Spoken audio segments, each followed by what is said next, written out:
Meanwhile, the tiny tot had climbed to the edge of the plank. One more step forward was a cliff, but just then a lifting plank came up. The tiny tot had a narrow escape, and escaped again from the boss's eyes. The boss tried to copy the tiny tot's escape route, but just as he was lifted up, the crane stopped working. It was time to get off work. The boss could only look at the sunset in midair, and sigh to the sky.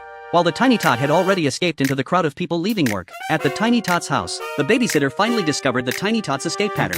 From the police's investigation report, it turned out, the tiny tot was following his picture book story adventures. The babysitter predicted the tiny tot's next stop would be the Veterans Center. Everyone rushed to the Veterans Center, and indeed, they found the tiny tot being doted on by the old people.